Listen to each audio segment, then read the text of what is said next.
Kembali lagi kita belajar tentang bahasa Yunani, dan pada kesempatan ini kita akan belajar kata ganti orang.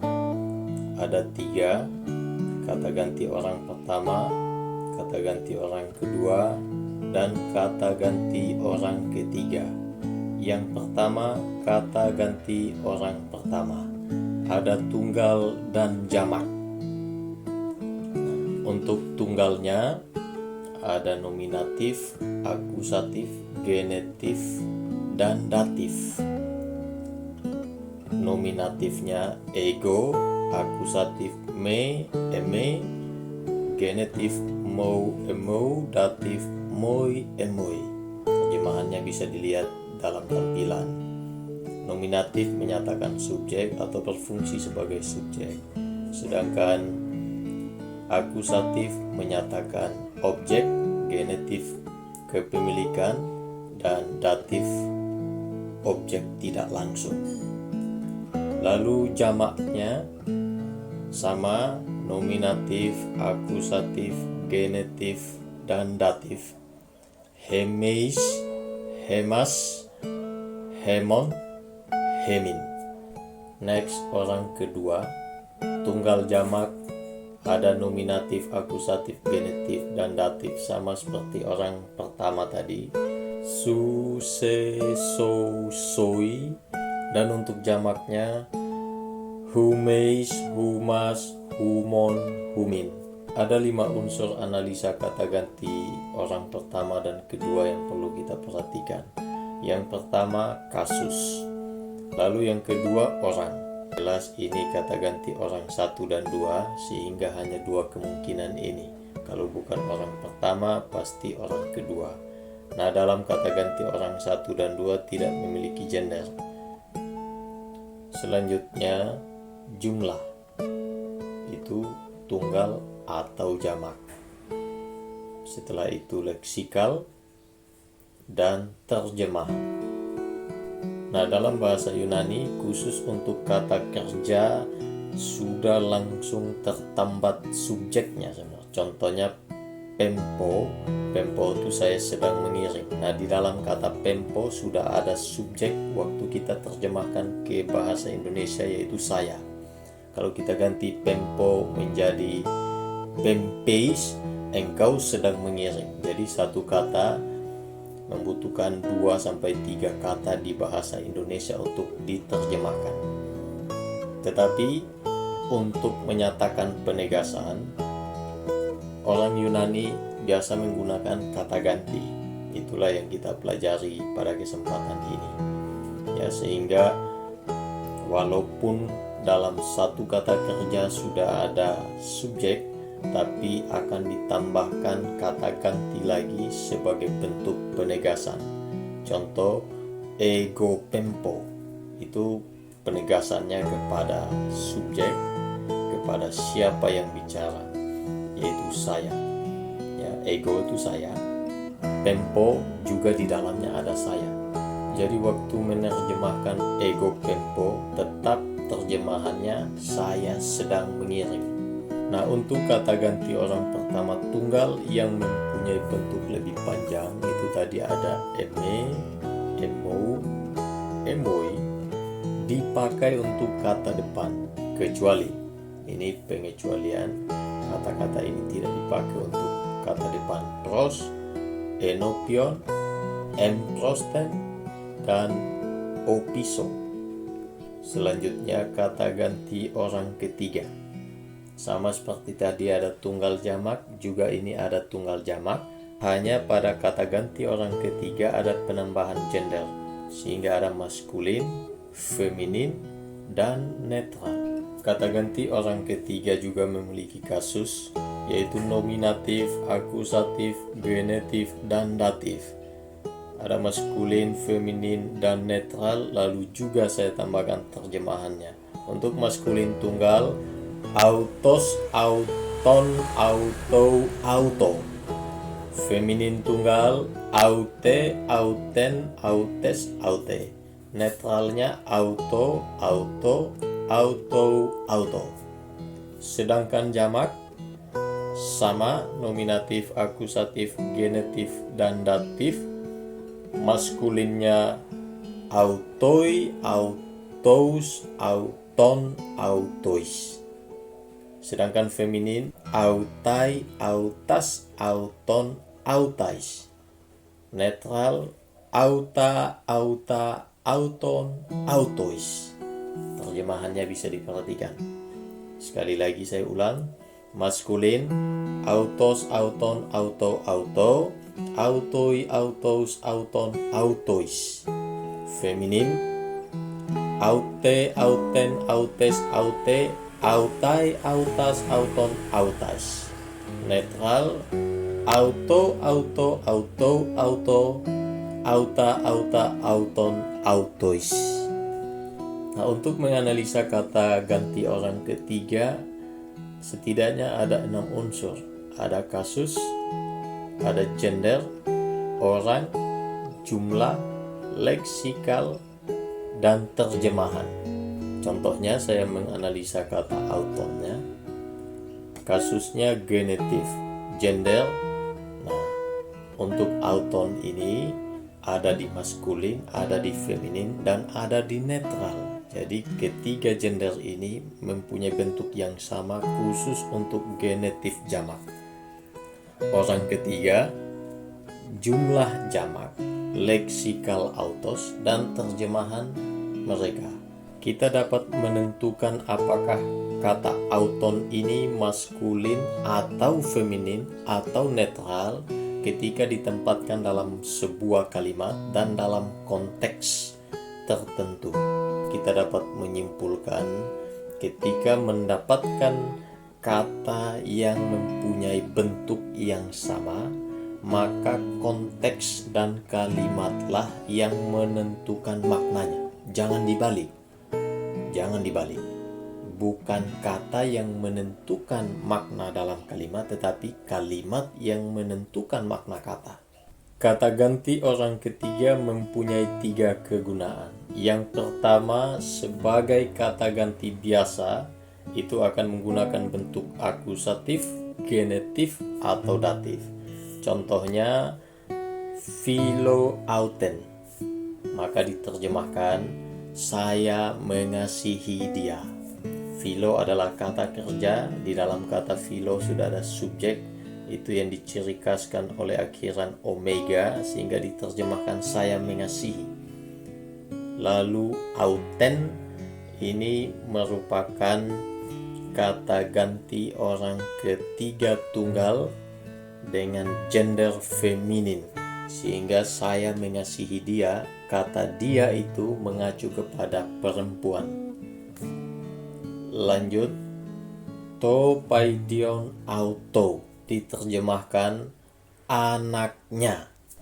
To paidion diterjemahkan anak, sedangkan auto diterjemahkan nya. Pempe autos en to kosmo, dia mengirim mereka di dalam dunia. Pempe biblion autois, dia mengirim sebuah kitab kepada mereka.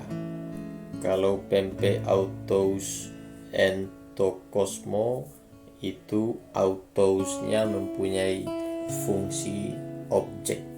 Sedangkan untuk pempe biblion autois, autoisnya berfungsi sebagai datif atau objek tidak langsung. Lalu fungsi yang kedua dari kata ganti orang ketiga adalah sebagai kata ganti yang menegaskan atau mengintensifkan. Nah, ini biasanya diterjemahkan dengan sendiri. Dipakai apabila kata gantinya berkasus nominatif dan diikuti oleh kata kerja atau kata benda. Contoh, autos legei ton logon. Ini diterjemahkan dia sendiri mengatakan firman. Autos berfungsi untuk menegaskan subjek yang dijelaskan di dalam kalimat ini, yaitu dia. Lalu yang kedua, autoi sotsomentos doulos. Mereka sendiri menyelamatkan budak-budak itu. Nah, jika kata gantinya diikuti oleh kata benda dan dipakai untuk menegaskan kata benda tersebut, maka ingat, ini perhatikan, kata ganti orang ketiganya harus sesuai dengan kata bendanya dalam hal kasus, kelamin, dan jumlah. Nah, contoh, autos hodulos luei to teknon. Terjemahannya, budak itu sendiri melepaskan anak itu. Atau bisa juga dengan hodulos autos luei to teknon. Budak itu sendiri melepaskan anak itu. Jadi tidak ada perbedaan. Walaupun penempatan kata autos di contoh pertama berbeda dengan contoh kedua. Contoh pertama ada di awal kalimat, sedangkan contoh kedua dia ada di bagian ketiga dari kalimat itu. Tapi mempunyai makna yang sama ya. Untuk hal ini bisa juga flashback dan belajar tentang kegunaan dari kata sifat, mempunyai kemiripan dalam kegunaannya. Nah, perhatikan kata autos dan hodulos. Hodulos itu satu paket. Ho itu adalah kata sandangnya dulos atau definite artikelnya dulos. Nah, autos hodulos mempunyai kasus yang sama, kelamin yang sama atau gender yang sama ya, jumlah yang sama. Kasusnya nominatif, gendernya maskulin, jumlahnya tunggal, itu sama. Dengan demikian, autos yang merupakan kata ganti orang ketiga sedang menegaskan atau mengintensifkan kata benda yang diintensifkannya. Jadi autos sedang menegaskan hodulos itu. Lalu fungsi yang ketiga adalah sebagai kata sifat yang memiliki arti yang sama, atau juga bisa dengan juga bla bla bla itu. Kata ganti tersebut harus setuju dalam hal kasus, gender, dan jumlah dari kata benda yang dijelaskan. Contohnya, ho autos dulos luei to teknon atau ho dulos ho autos luei to teknon. Artinya sama ya. Budak yang sama melepaskan anak itu. Perhatikan, autos dan dulos mempunyai gender, kasus, dan jumlah yang sama. Kasusnya nominatif, gender maskulin, jumlah tunggal. Nah, demikian ketiga fungsi dari kata ganti orang ketiga ini. Nah, perhatikan, kadang kata ganti orang ketiga juga dipakai kata hutos dan ekeinos. Hutos dan ekeinos adalah kata ganti petunjuk, yaitu hutos petunjuk dekat, ekeinos petunjuk jauh. Kita akan bahas ini pada segmen berikutnya. Contoh kalimat, ego eimi en meso humon hos diakonos. Kita akan menganalisa kata-kata yang perlu kita analisa dalam kalimat ini. Yang pertama, ego. Ini merupakan kata ganti yang barusan kita selesaikan pembahasannya. Kasus nominatif, orang pertama, jumlah tunggal, leksikal ego, terjemahan saya. Jangan lupa, orang pertama pasti selalu dengan saya atau kami. Kalau dia tunggal, maka saya, jamak pasti kami atau kita. Orang kedua, kalau tunggal, engkau, jamak kalian atau kamu. Lalu orang ketiga, kalau tunggal, terjemahannya dia, jamak, mereka. Kita lanjut dengan eimi. Ini merupakan kata kerja bantu. Tense-nya kini, modus indikatif, orang pertama, jumlah tunggal, leksikal eimi, saya ada, saya adalah, saya berada. Humon merupakan kata ganti, kasus genetif, orang kedua, jumlah jamak, leksikal su, terjemahan kalian. Ini adalah kata ganti orang kedua jamak. Selanjutnya, diakonos merupakan kata benda, kasus nominatif, gender maskulin, deklensi kedua, jumlah tunggal, leksikal, diakonos, dan terjemahan pelayan. Dari semua itu kita bisa menerjemahkan ego eimi en meso humon hos diakonos. Aku ada di tengah-tengah kalian sebagai pelayan. Tuhan Yesus pernah mengatakan demikian, bahwa Dia datang ke dunia bukan untuk dilayani, melainkan untuk melayani, bahkan memberikan nyawanya kepada banyak orang yang dengan pengorbanannya, kita yang ada di dalamnya percaya dengan sungguh kepadanya, beroleh keselamatan. Nah, ini menjadi refleksi bagi kita.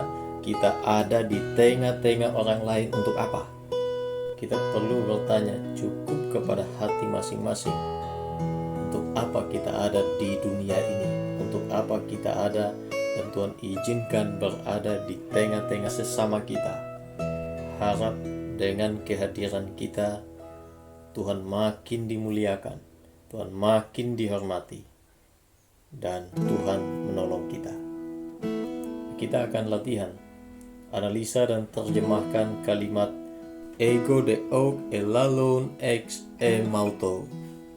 Semangat kerjakan, dan Tuhan memberkati.